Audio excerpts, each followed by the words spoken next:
Welcome back to Crypto Future. Good morning, guys. We got lots of news today. We got Caspa news, we got Ledger news, we got XRPL news, we got Jasmy news, we got all kinds of news. So let's get into it here. Not a financial advisor, not financial advice. Um, okay, so first we're going to start off with the Ledger. So there's an article here by CoinMarketCap talking about seed phrase options, recovery options, and stuff. Now, what I'm going to say to this is that you guys only need, I'm not going to bother going through the whole list of options and stuff like that because there's only one real option that you need, right? I have 4 books that I write my seed phrases in. I keep them in safes at relatives' houses. And only I know the combination to them and stuff. That's how you keep your stuff safe. You lock it up, you write it down, you make multiple copies of it in different locations that you can trust that are hidden away, and that's how you don't lose your seed phrases, guys. It's really really simple. It really is. It doesn't have to be complicated. You don't need some sort of system that's going to back up your seed phrase and send it to 3 different third-party companies and stuff. You don't need any of that stuff, right? Write your seed phrases down, keep them somewhere safe. Find it, get it, buy a safe or something like that in multiple locations that you can trust so that they're separate, protected from fire and things of that nature as well. That's how you do it. Same way you would do it with anything else, right? Very simple. So, not financial advice, but that's what I do. Um, and then we're gonna get into the market really, really quick here. Bitcoin's up 10.7%, wicked over 30,000, back down to 29.8. I'm telling you all this news. I'm telling you guys all this bullish news. You know what I mean about all of the ETFs coming in and the hedge funds and the banks and everything. Has just been nonstop for like 2 days now, guys. And I told you it's bullish, bullish, bullish. And when everybody was down and last week and everybody was panicking and stuff, I was here telling you guys accumulation phase. Remember, accumulation phase. That's what I was saying. Now look, just make sure you guys are taking your profits. Okay, take your profits out. That way you have dry powder to buy back in when things go down. What else do we got here? What do we have here? We got Arbitrum up 12%. We got AGIX, Singularity Net up 9.6%. What do we have? Where's Jasmy? Jasmy's up 10.5%. Again, it's up major today. I told you guys, a lot of people calling it a rug, and I said, hey, Jasmy, baby, DCA, they're making moves. Cardano's up 10%. Pepe's up 38.8%. Optimism's up 16%. Where's my Caspa? Caspa's up 7.2%. What else do we have? Algorand's up 7.8%.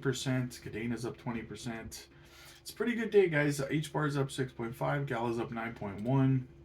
It's looking pretty good out there today. Pretty green. Pretty green. What else do we have here? So the IMF has reportedly, from multiple sources, announced that they plan on using the XRPL for their CBDCs, and I mean we all knew that was coming, guys. It's super super bullish for XRP. I do hold a big bag of XRP. That's just super super bullish news for us. But again, it's something that we all knew in the XRP army. We all knew that that was coming, right? It's inevitable. It really is. XRP is inevitable. We got on CoinMarketCap, we've got Caspa trending number 4. You've got a thread here by Jungle Inc. I'd like to read. The more I think on Ripple versus the SEC, I don't think Ripple sales can be separated out of the secondary market either. XRP is ownership interest in a business enterprise of the XRPL, or Ripple is simply selling pure commodity. And I kind of agree with him here. I see where he's going with it. More to the thread though. Someone that buys XRP directly from Ripple doesn't rely on them any more than a secondary market purchaser. There's no logical distinction between the two. What do you think? It's my opinion that the sell is more analogous to De Beers sales of diamonds, where they control much of the supply and demand, or sell Bitcoin a man-made commodity, or even MTG cards.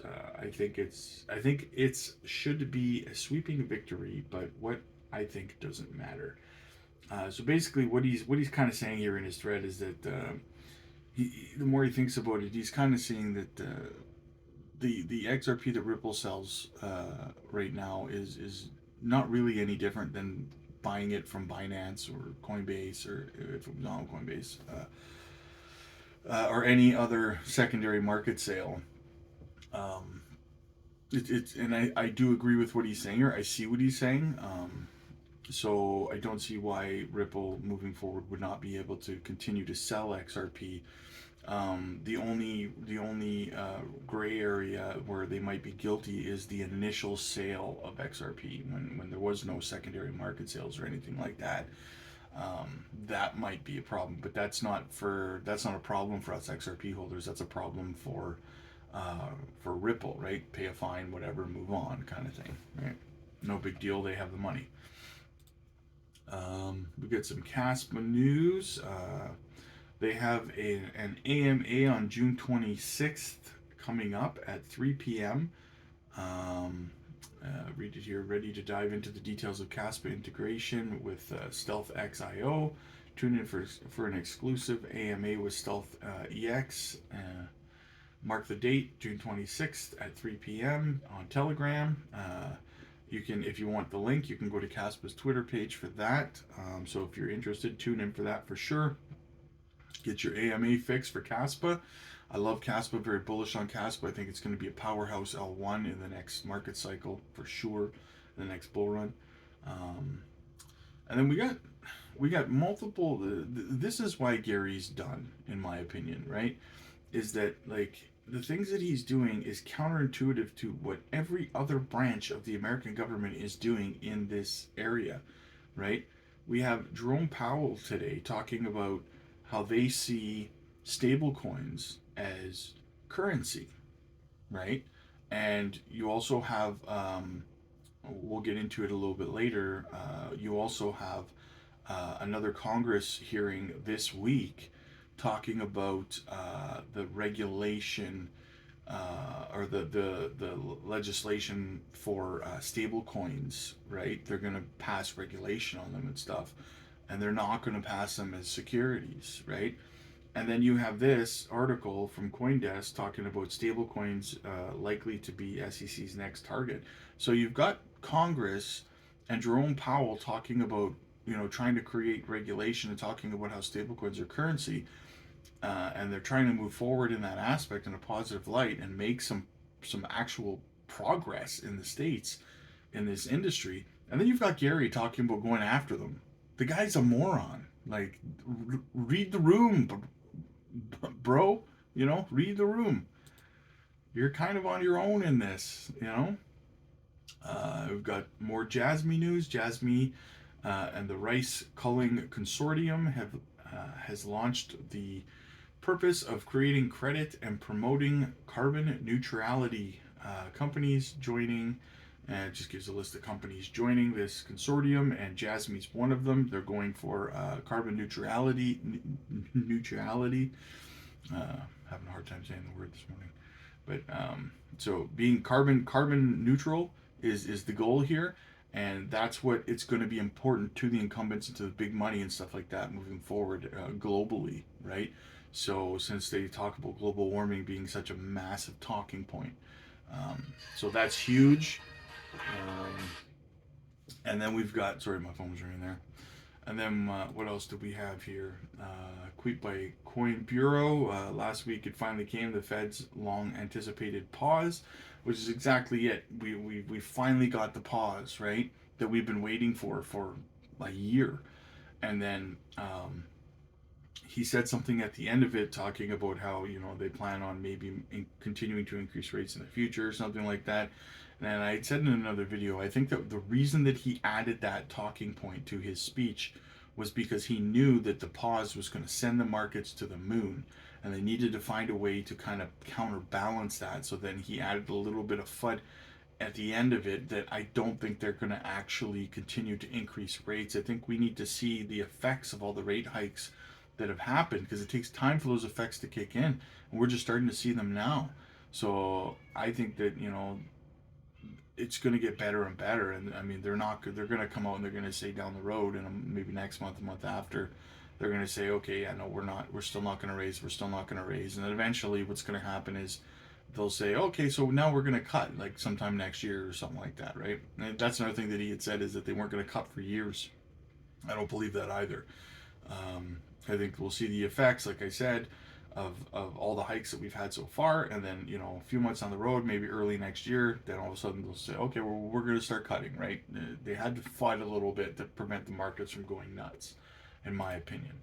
A tweet by Chris JS. He's just some advice for CASPA. People who are interested in CASPA here, and I agree with his advice. My advice today is to just spend 30 minutes of your day researching CASPA, the team, the tokenomics, the tech. CASPA will become the industry standard. That's his opinion. I do believe it will be a super powerful L1 moving forward, and I do agree that definitely do some research on CASPA, guys. Definitely read about it. I think it's a fantastic L1. I think it's going to do big things, in my opinion. CASPA hasn't even seen one bull run yet. This will be its first bull run. Keep that in mind, you guys. Keep it in mind. Tweet by Crypto Law, U.S. House to start voting. We talked on this on crypto legislation this week. U.S. House Committee to vote on crypto stablecoin legislation in July. So, I mean, they're voting on crypto legislation this in a couple of weeks here in July, and we're starting off with stablecoins, like I was already talking about. Like, Gary wants to go after them, and his bosses in Congress are talking about they're laying out legislation for them. This guy's an idiot. I'm sorry, he's an idiot. Like, it's unbelievable. A tweet by Preston Pish. I'm sorry, but after watching BlackRock, Fidelity, Citadel, Schwab, and now Deutsche Bank all apply for Bitcoin ETF spot exchanges in 2 days, etc., only a few days after the SEC drops a trio on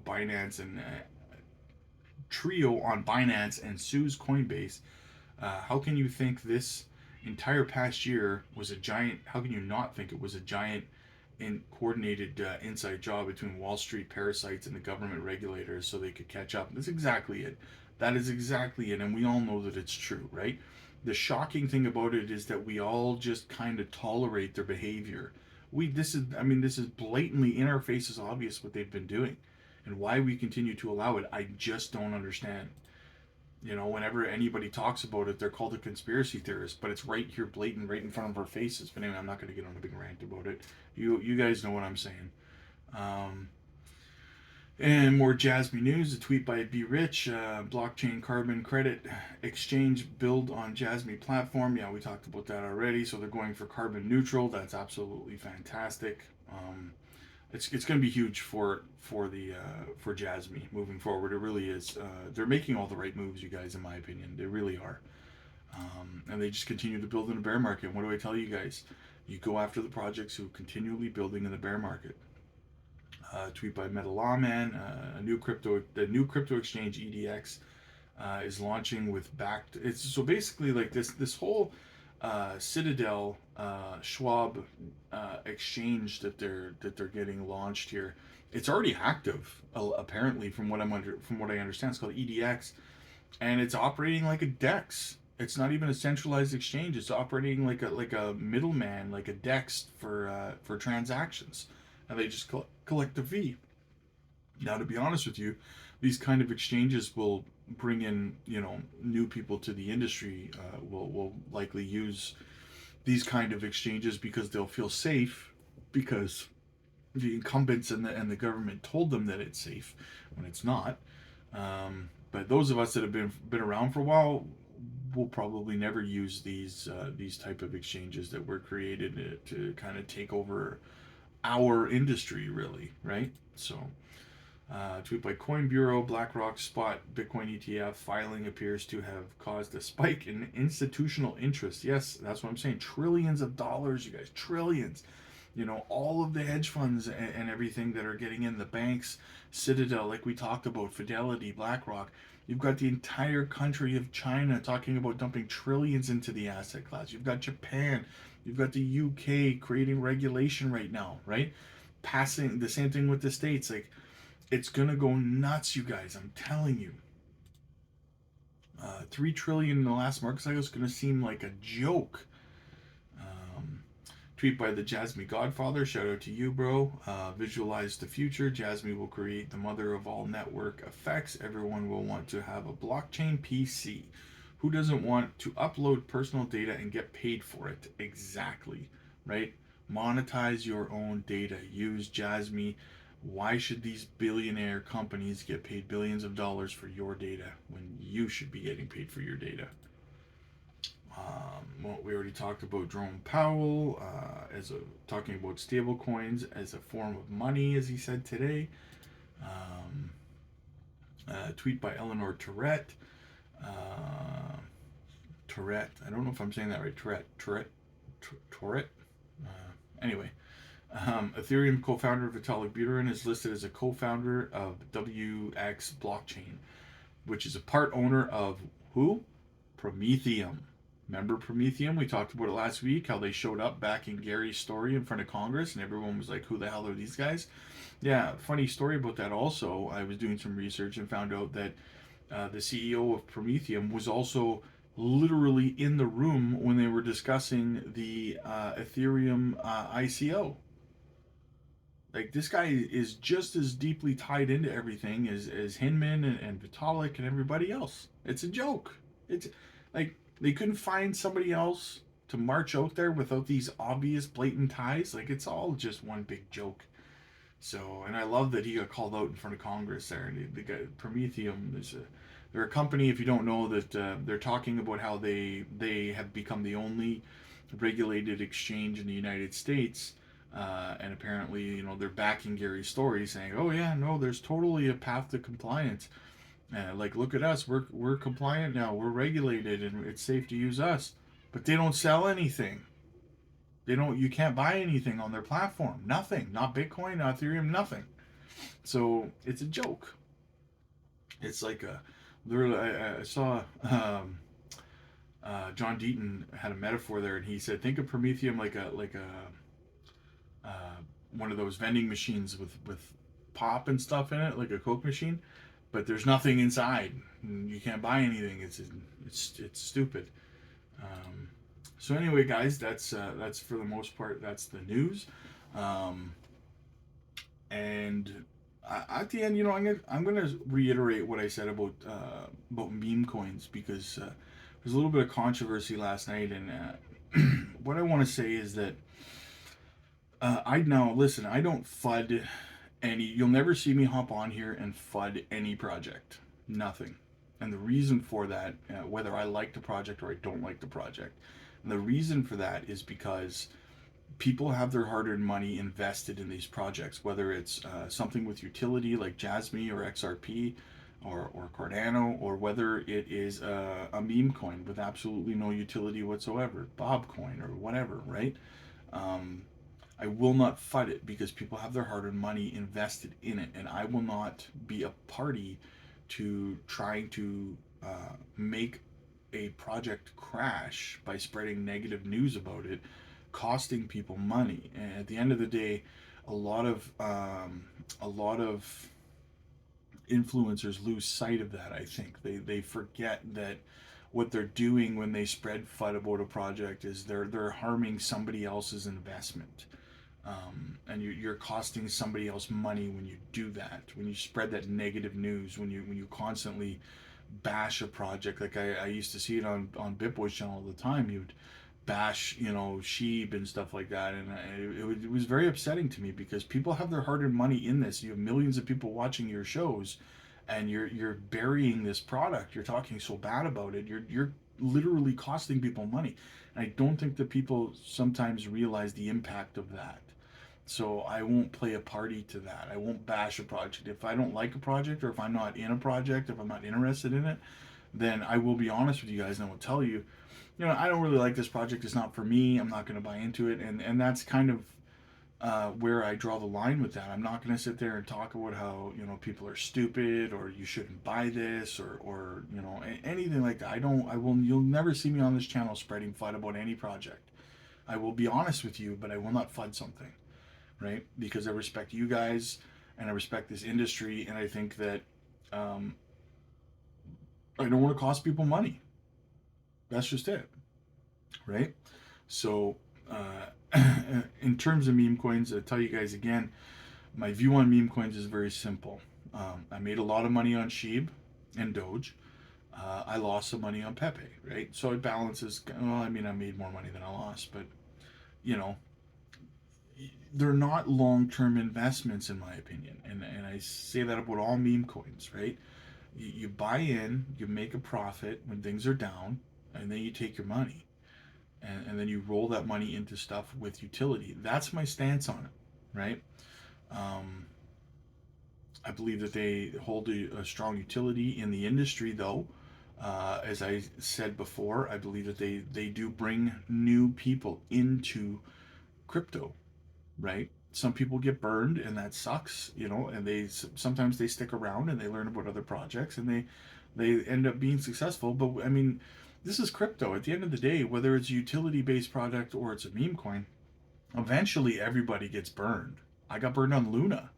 Luna, well, now it's called Luna Classic, but I got burned on Luna, right? I mean, I was happy sitting there holding it when it was like 100 and something bucks a coin and stuff, and you know, pow, fraction of a cent, just like that. Um, and I held it all the way down. I was like, well, you know, it's gonna turn around, it's gonna turn around, blah blah. But we all get burned. That's how you get good in crypto. You get burned, right?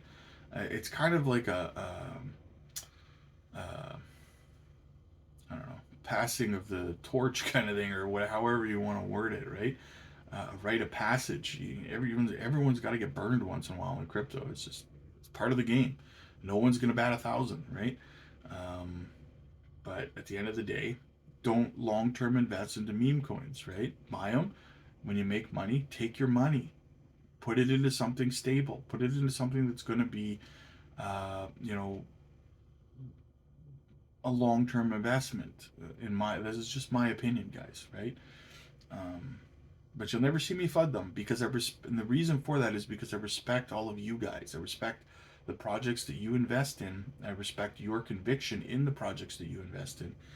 And I don't want to be the one to try to cost you guys money by spreading FUD. That's not me. That's never me. It's never going to be me, right? So, anyway, guys, I got to head to the office for a couple of hours. Got some stuff to do. So shoot me a like, shoot me a subscribe. Definitely. Let's get to 250, guys. We're growing strong. And comment down below. Let me know what you guys think about the video. Hopefully you guys got something out of it. And I'll see you guys later.